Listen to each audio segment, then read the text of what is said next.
The most interesting parts of the conversation are sometimes after the camera stops rolling. So you'd be surprised, for example, how many people, say 5 years into their company, 7 years into the company, you think they're massively successful. You think they're massively happy. They're not. They hate their company.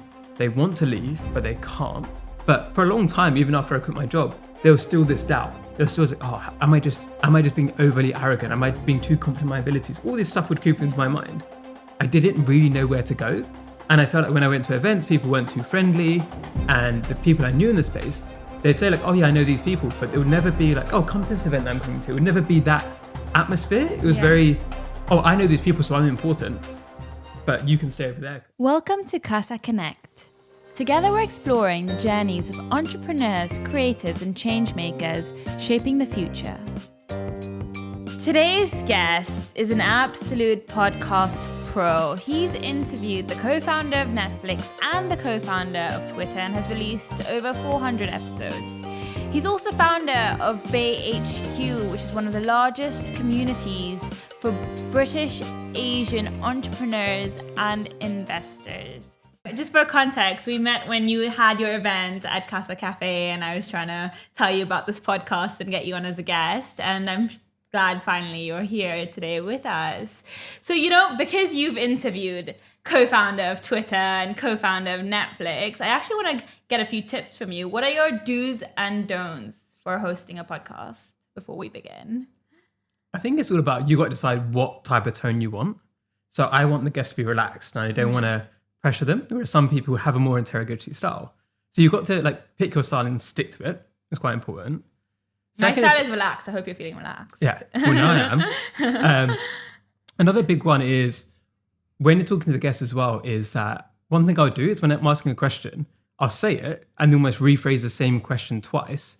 I'm just giving them extra thinking time. And then I prime people before I start recording. So I'm basically saying things like, oh, it's really annoying when guests do this and really annoying when guests do that. So then back of their head, they know not to do it. But the big thing I think as well is encourage them to be relatable rather than impressive. Because so many people, they get out like, oh, I'm 4% into 30 or I'm this from that. It's like, yeah, what you've just done in the first minute is make everybody be like, oh, I can't be like that person. Whereas what you want to do is really set up oh, I had the same struggle as you did. You want to be able to connect with people. That's so interesting because for me, I always started the podcast kind of pitching the person. So people think okay, this person's great. I want to hear from them. But that's really interesting that you said also make them relatable. I think it's the opposite in terms of if you do it as the host, it's fine. Yeah. If you as a guest come on I'm this and that, okay, yeah. Then you sound a bit... Yeah, no, I agree with you. I actually I'm really curious, how did you get the co-founder of Twitter and the co-founder of Netflix to both be on your podcast? And how was recording those episodes with them? So the first one was the founder of Netflix. He was the first massive guest, I guess. And so at the time I was running Entrepreneur's Handbook. So that was a platform with hundreds of thousands of followers, mainly Silicon Valley. So it's his target audience. So he was releasing his book at the time. So they reached out to me because they wanted us to cover the book. Oh, wow. So you already had a large enough audience that you started getting guests to reach out to you. Yeah. So when his team reached out, we're like, oh, can we cover Mark Randolph on the podcast? I'm like, oh, let me think about it. It's like, yes. And recording that one, I would say it's the most scared I've ever been for a podcast. Not because he was lovely, but it was just so intimidating when somebody was that eloquent, So he's founded Netflix, but he's also founded 6 other companies, and several of those have also become billion-dollar companies. Wow. So it's not a one-hit wonder, it's somebody who really knows his stuff. And it's been around for decades. And if you watch that video, I think it's on YouTube somewhere, you'll probably see the sweat circles forming around me. Because I'm just shaking myself can I swear on this? Yeah, you can. Yeah, so, because okay, I'm just going to sound dumb whatever I say next to him, right? But after the episode ended, for another half an hour to an hour, he was just chatting with me, oh, tell me about your life. Tell me about you. Oh, wow. So when somebody... Yeah, ask me about me. I like talking about me. Yeah. But when somebody that big come on and I'm a nobody or he doesn't know who I was, can ask me about that stuff, it then changes the way I relate to every other guest afterwards. Because no matter how big they think they are, none of them founded Netflix, right? None of them are that big. So everybody can show you respect and just be kind. And then the founder of Twitter, so that's Ev Williams. So he founded Medium as well. And at the time, I was the most successful writer on that platform, other than somebody else who's way more famous than me. Who? Tell us. So Barack Obama. So at that point, they asked me to speak at their all hands. Yeah. So I was speaking in front of the entire company of a few hundred people. And during that all hands, when their staff ask me questions about my experience as a writer, then there's like, oh, have you got anything that we could help with? I was like, oh, I'd love to get like Ev on the podcast. And I asked him in front of his entire like team of like hundreds of people. He couldn't really say no. Wow, you put him on the spot there. And it did take a couple months, but eventually he came on.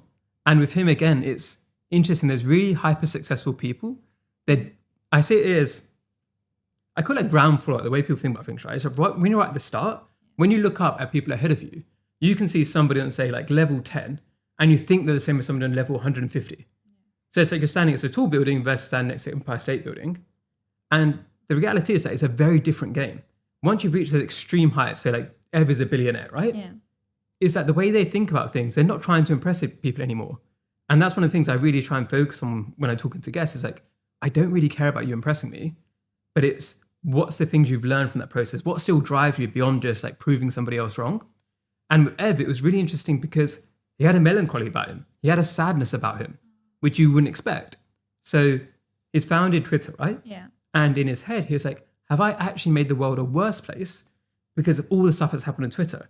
All the things I hate and all these things that happen on that platform. There's a level of him thinking, okay, I built this to try and help, but have I caused all these other effects? So he can have all the money in the world, but it's like, did I do good in the world? And he's focusing on that. And it's very interesting the way he thinks in that respect. And he really opens up about that on the podcast. Yeah. So Okay, sometimes I need to listen to that one. Sometimes, and you want to know too, is that the most interesting parts of conversation are sometimes after the camera stops rolling, because that's when some guests relax and they're not worried about what their PR person says, especially the top guests, is that they have their PR team, all these kinds of people. But the chat before and after, off the record, that's where I've learned the most, more than the actual podcast. And the problem is I can't like distribute that stuff because obviously that's a bit that's more secret and close to their chest, right? But that's nice. At least you've built that relationship with them, right? And it's really good to have these people in your network. I actually want to go back to how your entrepreneurship journey began. Can you walk us through that? A total fluke, absolute fluke. So I was in tech consulting, mainly by accident, because the job title said business consultant. Okay. And then once I realized that, I was like, okay, I want to go and do something else now. But then what happens, I think perhaps probably people listening too, is that once you're working somewhere for a couple of years, you get promoted. And then if you want to go somewhere else, you've kind of got to stay in the same industry. You get kind of trapped in. Yeah. And I was like, and at this point, I had no idea. I was like, there's no way I can be an entrepreneur because it's not something that people like me do, right? So I carried on down this path and trying to work out, like, what can I do? But I never thought that I'll go and quit my job and become my own boss. What happened is 5 years ago now, so January 2020, New Year's resolution, new year, new me, all of that crap.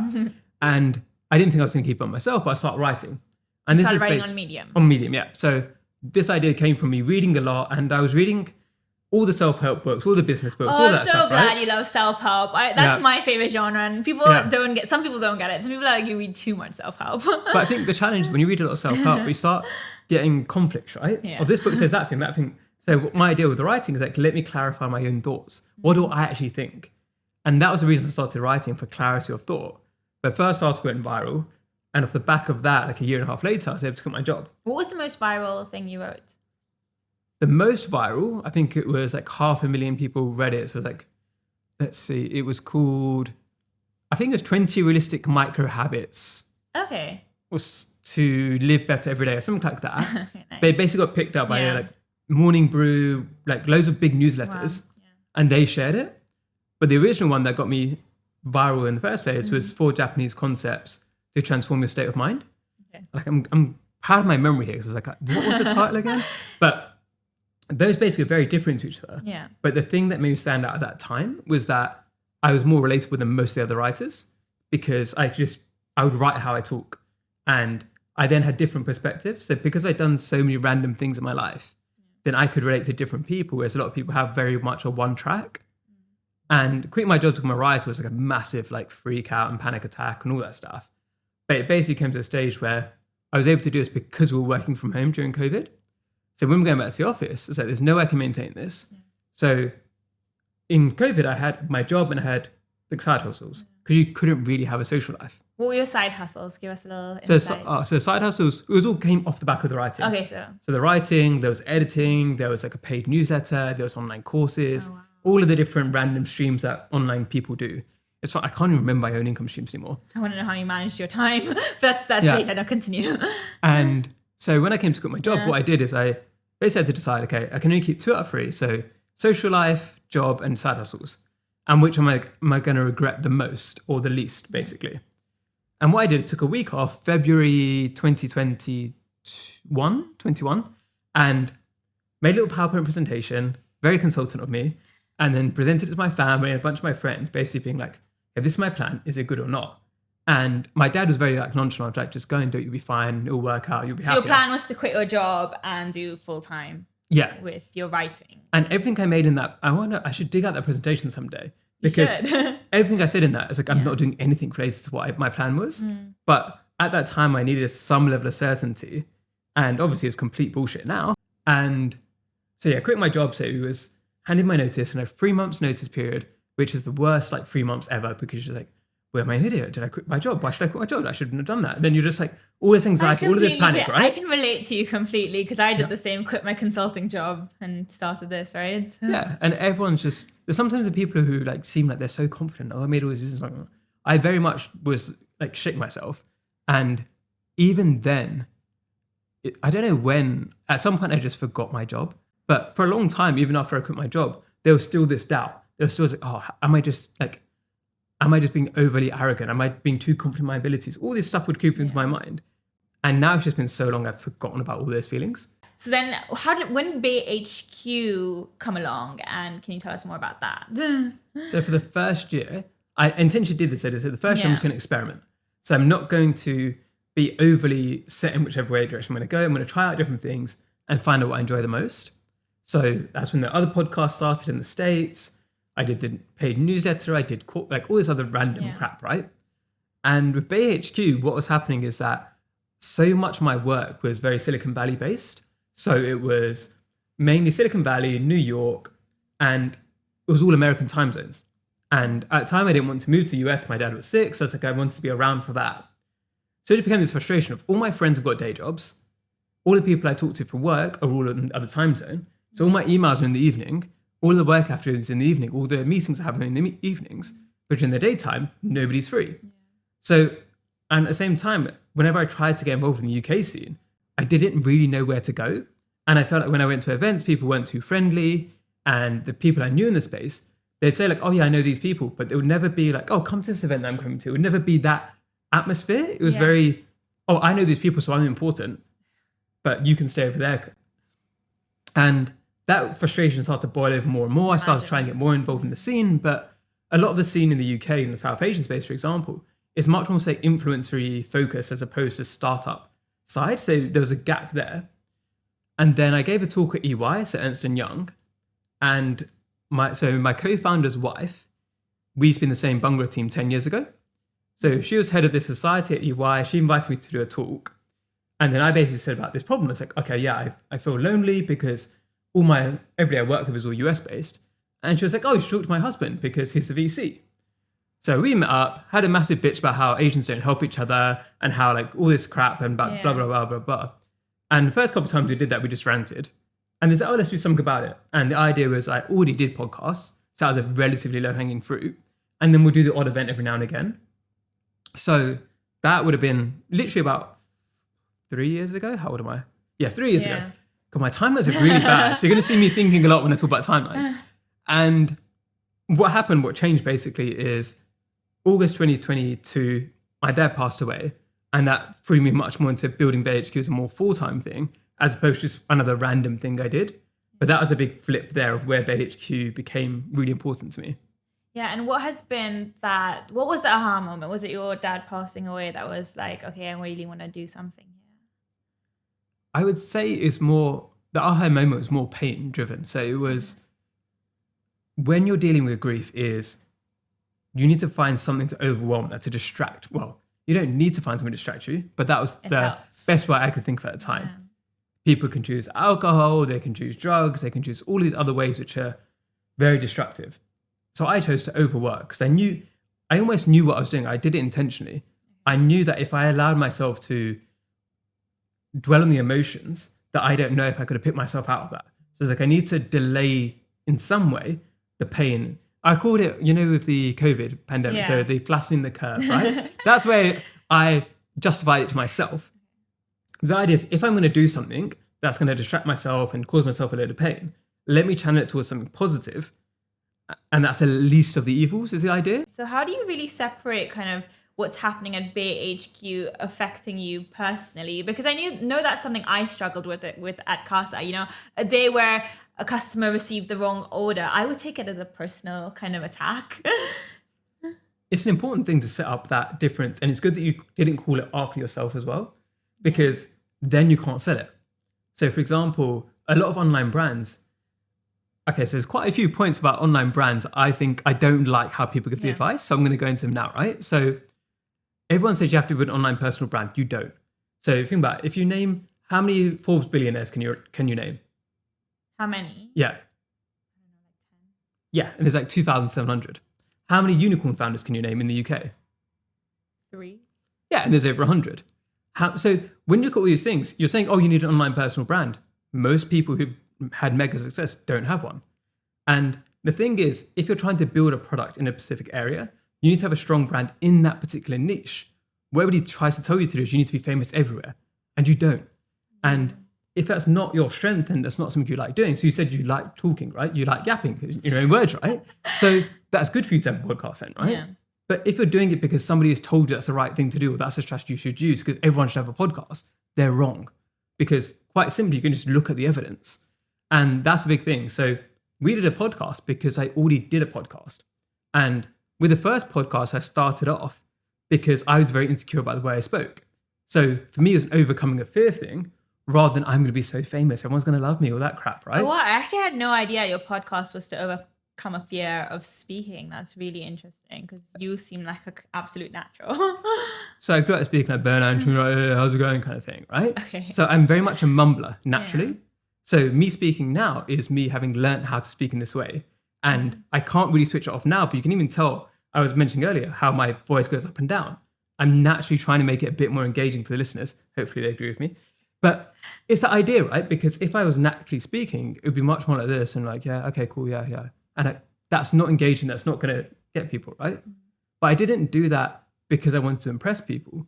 It was more my own things like, okay, can I overcome this thing that I think is a mental block that's holding me back? And with the Bay HQ brand now, right? So with Bay HQ is that over time, I want nobody to know I even started this. And if you care about football, if you know what football is, so Alex Ferguson is the most successful manager ever, right? Yeah. And I don't care if you're a Liverpool fan or anybody like that. It's Alex Ferguson, most successful manager ever, right? He is because I've heard of him and I'm not a huge football fan. So. And what happened too, he left Man United in 2014. They haven't won anything since. So while he was very good at the time, he failed the overall club.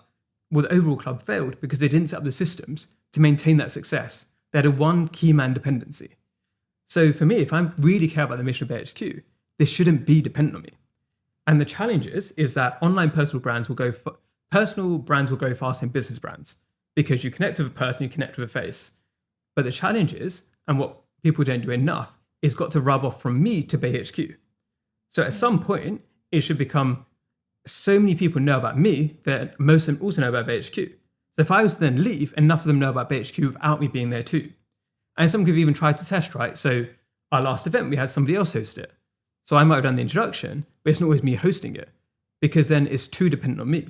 And what happens if I want to go on holiday? What happens if I want to go away? And when it comes to the legacy aspect of this as well, and like the personal success in terms of my dad, because like I've always known it in terms of my dad, and this is, I think it's true of anybody with unconditional love. My dad did not care how successful I was. He never cared about that. That was pressure I was putting on myself.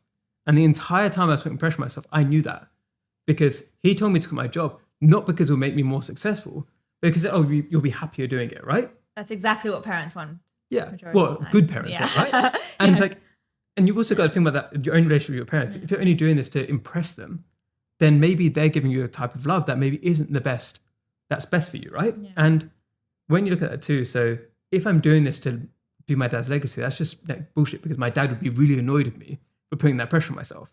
My dad would be annoyed at me for burning out more than he'd be like happy with the success. Like my dad would always celebrate all the little wins, right? Like whenever I won a competition, whenever I did this, right, we'd always go for dinner. And to be honest, that's one of the difficult bits for me now, is that whenever we have a win, I struggle to celebrate wins, because to me, it's a big reminder of who's not here. So whenever there's something which I know would be, oh, normally I go and tell my dad this and we go out for dinner and we go and like celebrate. Now I don't have that, right? I just want to say that other members of my family, other people around me don't celebrate my wins. But that's a very clear, not fault in me right now, but it's something I know about myself that I'm trying to work on.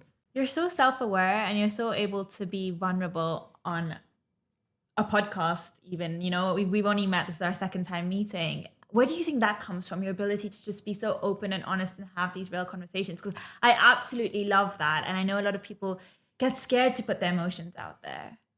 I see it as a responsibility now, because I've got a platform, I've built this confidence up over time. To me, it's a responsibility to show, say for example, I was class national squad. I've done 15 obstacle course races. I've done so much of the stuff that's very macho, that proves you're hard or whatever like that, right? Yeah. Like, I can stand up to that guy who was a black belt national. You've got the confidence, is why you can be vulnerable. But it's that sometimes people might see my achievements and then get a unnatural, a perception of me that's not true. And I think it's very important people to see, okay, this person's so confident, but actually they still have these doubts too. And like founder Netflix, founder Twitter, every single person I've interviewed ever, they've all got their own doubts and insecurities. And I think that's really important. Where I think it comes from for me and why I'm able to do this is, I'd say, quarter life crisis, like 25 or so. What happened with me is I then found out there's a series of different things happened at the same time, where a few friends went through different mental illnesses. There was people who lost family members because of mental illness as well. So for me, I've seen what happens to people who bottle up and don't let their emotion out. And because I've seen that such repeatedly, then I had to be really, like, not stupid, but it's like I took that responsibility. Is that I can't do what I've seen other people do in that way. And where I grew up in Ilford, East London, right? You don't show weakness because that makes you a target, right? You don't want to be a target. But now I'm more mature and hopefully a bit more sensible. It's that all these people I went to school with, all these people that had these different things, they're all suffering through different traumas, different things they had that they weren't able to talk about. And when you see there's so much pain in this world and there's so many people trying to cover it up, right? And I even say, like, it's very easy. I can switch this on and off, right, in terms of emotions now, right? In terms of I can smile and like I could be all happy and all of a sudden, right? But you decide to be honest. And that I think is way more helpful to more people than me just talking about how amazing I am all the time, right? Bay HQ, so Bay stands for British Asian Entrepreneurs. And that's caused us a few different problems. The name is misleading. When I got a follow request in Kasa Cafe from Bay HQ, because I don't deal with the events, Trisha was the one organizing it. I was just like, what is this love group? Is this another speed dating event that's going to happen in Kasa? But it's good because it makes people pay attention, right? They Google it, they find out what's going on. But even the simple way of, because you said British Asians, then people not born in the UK, sometimes like, oh, can I come as well? So there's that thing which we didn't anticipate. Yeah. So there's Asians in Britain, but Abe HQ is just way less cool. And then the other part is that I care about white people and black people too, right? It's like I'm not like some raging racist that's like not allowing Asians, right? But it's just the idea is to feature those people. So the podcast is Asian heritage people and some of the programs are. But like anybody can come to the events. And it is the idea of building bridges rather than walls. Yeah. And I think there's a lot of communities out there, maybe if it's Asian or whatever it is.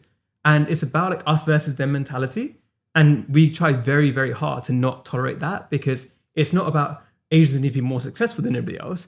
It's about how can we as a group help each other to succeed. And it was primarily because you didn't see that happening. You didn't see other Asians supporting other Asians.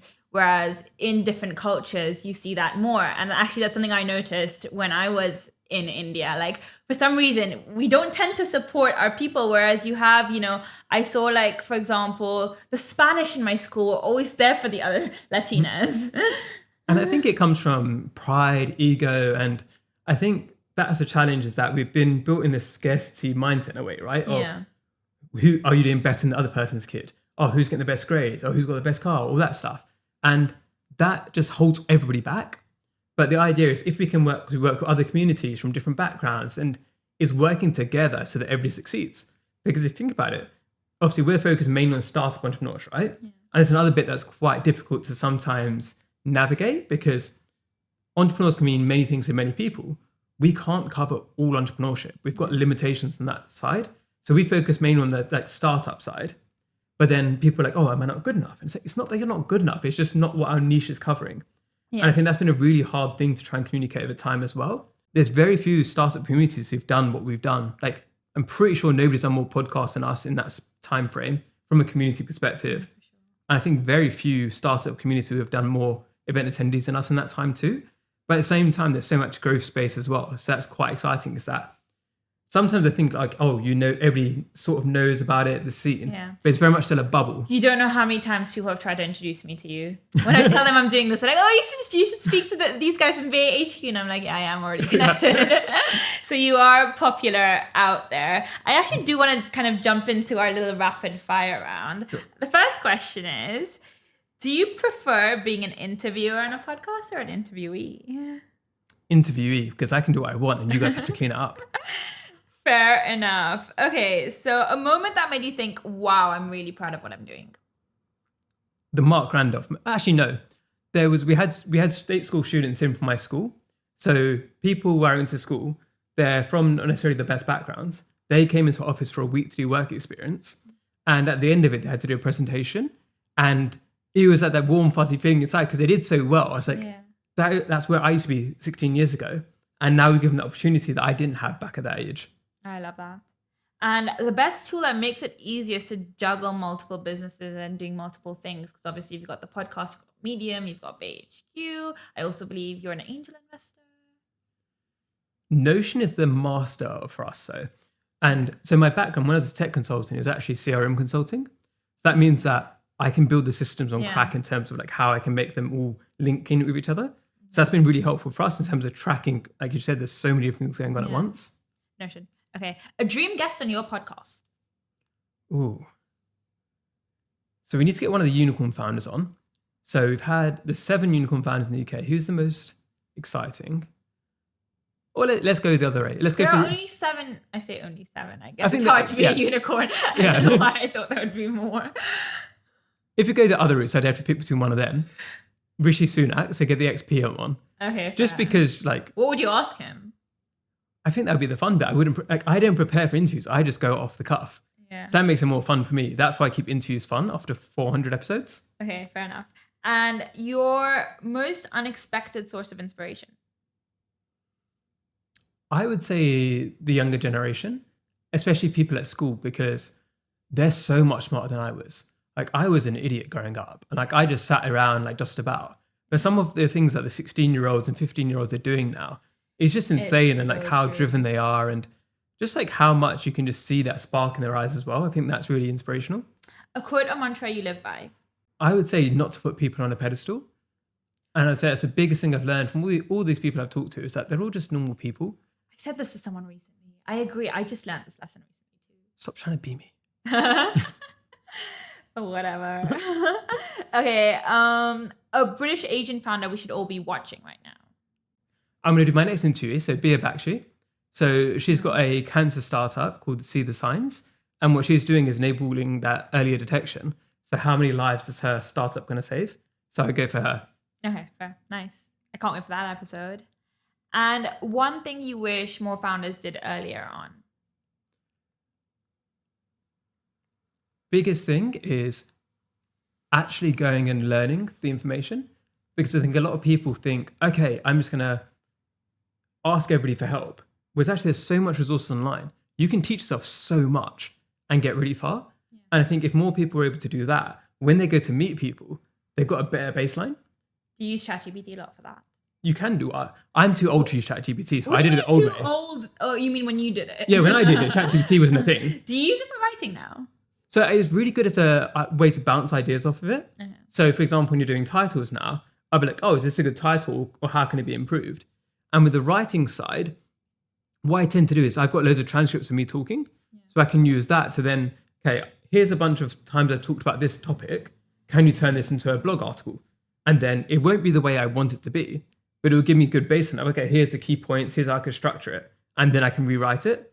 But it takes away that first draft for me. Yeah, no, it Definitely AI makes all our lives easier, so fair enough. As long as you're not, using the long hyphen and copying and pasting, especially if you're, a successful writer and someone who you said like the way you write is the way you speak, right? So keep that going and not become an AI machine. Another thing we wanted to know was the most interesting LinkedIn message you've received or the most annoying one.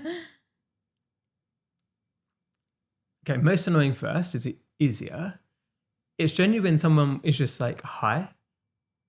Okay, they just say hi and nothing Just hi. else. It's like, Okay. what do you want? And sometimes as well, I have an auto-respond on my LinkedIn, right? So you've probably hit this and a few people have. Yeah. But the idea behind that is just that the vagueness and the ambiguity. And when you're at the beginning, you don't realize if I'm getting 500 messages a week, the more specific you are, the better. And so biggest advice for anybody trying to cold DM, like, be really specific. Because if you're going to get ignored or rejected, at least be rejected because it was what you always wanted to talk about, rather than be rejected even though you had something interesting, but you didn't actually tell the person so they can make a proper decision. Yeah. If I can't triage you, I'm not going to prioritize you. And then interesting, I've been invited on, like, what's it called? What's the Indian matchmaking? I've been invited. Yeah, I've been invited. I've been invited in like all the love shows. I was like, I'm not doing any of that. There is no way. That's because you're called Survivor. HQ. Yeah, there's no way I'm going to Survivor or anything like that. I'm definitely not doing reality TV. So one of the questions people wanted to know as well was, how do you position yourself so people are coming to you and saying, can we be on our podcast, on your podcast, rather than you going and reaching out to the big people? So one of the interesting parts of this too, right, is that majority of the inbound I'll often say no to because they want to come on the podcast and market themselves, whereas I want the people who want to help the audience. And there's something for you to think about is that you want the guests not who care about themselves so much, how amazing they are and get their product out there. You want the people who care about, can I deliver value? Yeah. And if delivering value can then get them their goals, that's better, right? That's why we have the barriers on who can come on the podcast, make it higher up. Because generally the further ahead you are, the less you need to come on the podcast for your own benefit. You're more doing it because it's going to help other people, sorry. Yeah. So my message has been the same for years. So, hey, I'd love to share your story on Bay HQ podcast. I've interviewed over 300 people, including the founders of Netflix and Twitter. Bay HQ is the community for high growth Asian founders. 6,000 people have been to our events. 200 people have been for our programs, blah, blah, blah, right? So I'm putting in credibility. I want to share your story. This is our mission. And if people say no, that's fine. They at least know the details. But I've just front loaded, like, no matter how big you are, if I say I've interviewed founders of Netflix and Twitter, you're going to be a bit curious, right? Yeah, for sure. And when people are at the beginning stages, I think the big thing they get wrong is really over-indexing on trying to get people who are hard to reach, rather than there's people who go on tons of podcasts who actually could be better guests because they're doing so many podcasts. They're very refined. They think in frameworks. They think in a way that's like that. That's so interesting you said that, because I was just discussing with Luna and we were saying, like, is it better to get someone who's not been on a podcast because you get a new story? But I guess people who've already been on podcasts can still bring in new angles, but they're familiar with speaking, such as yourself. Yeah, and when you're sharing a new story, the challenge is that, okay, do they have an audience is one thing, but also, so I've been quite a lot of people's first podcast, right? And sometimes they can be really good, but they've got to be naturally confident people. And I've also had, I've done enough podcasts that you can't tell what I'm talking about, but people are terrified as they're sitting there. And I've also got a lot of experience. I can make people feel comfortable. But at the same time, if someone clearly is just uncomfortable, there's only so much you can do. So at the beginning, I would say, I think I even said it to you, so you always get to 10 episodes of just people you know.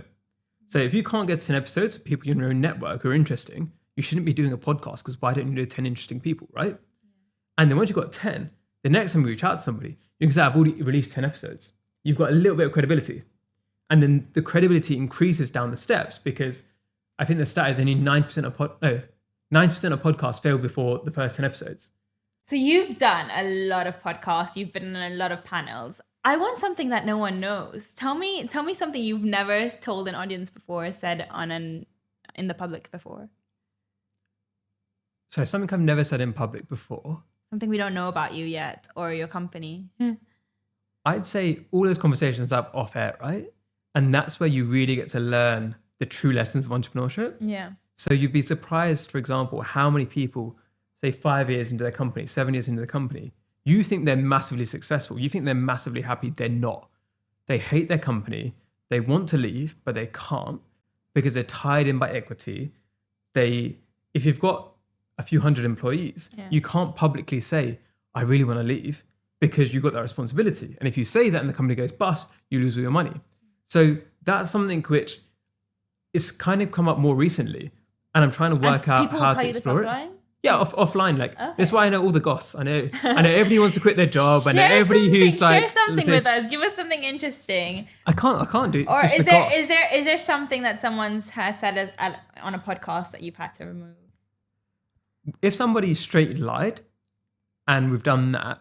Also, sometimes people want to be controversial and we just take it out. I mean, what's unique to Kasa Connect is we're filming at a cafe. So what is your go-to coffee break drink? Really boring. Flat white? Oh, that's my favorite. Okay. Great. Classic drink. We love a flat white. And another thing with Kasa Connect, it's all about connection. So how can the listeners get in touch with you? I know not LinkedIn because they'll just get an automated message. And what is it that you'd want from them, if anything? So best way is bayhq.com. So you sign up to the community, like so much is free, right? We do events all the time. Yeah. And also we've done events with you as well. And that's the best way, just come along. And in terms of what the audience could give me, it's more about like just get involved. Yeah. So we've got like thousands and thousands of members, right? But the more people in that, can they help somebody else? Can they give somebody else the opportunity?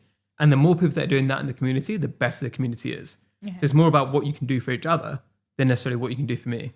Love that. And what's the best piece of advice you regret not taking? The advice I give a lot myself is focus. I think I've done so many different things, which is great for skill building, but I was so bad at people pleasing and not saying no to people that I think is now holding me back. So I wish that earlier on when people were telling me to focus and to not do too many different things, I listened a bit more carefully or was a bit more intentional about that. Because the experiments are good, but then now it's how do I really focus? Because that's what I'm doing now. Is like, how can I be the best in the world at these particular things? What do you want to focus on? So the accelerator is the big thing right now. Is how do I get the best companies into that accelerator? And then of those 10 to 15 companies, how do I make them go to the moon? Yeah. What is the... Sorry, I do have one more question because I'm interested. What is your dream for BayHQ? Where do you want to see it? I think it comes back to what I said about Alex Ferguson, is that I want this to exist in 30 years' time and nobody to even know I created it. I want it to become an institution where people know that they can come to it and they trust BayHQ rather than necessarily trust me. I hope they trust me too. But it's but the brand if you ever itself, want to leave right? and you get bored of it, you know, it doesn't rely on you and your legacy lives on. Yeah, I don't want to be the reason why this exists in 10 years' time. It should be that we've been able to create leaders. We've been able to get people from the community to step up. And that's a sense of a thriving, happy community, is if people from the community then take it over eventually, rather than being so dependent on me. So if I can be here in 30 years' time and BayHQ is still here and people are like, oh yeah, I love BayHQ. Like, oh yeah, I went to one of their events. Oh, you should go to their events, right? So say what you said where people told you like, oh, you should get in touch with BayHQ. If people are still doing that in 30 years' time, that would be the dream. I love that you're really living with. So thank you so much for being on this podcast. I hope you enjoyed.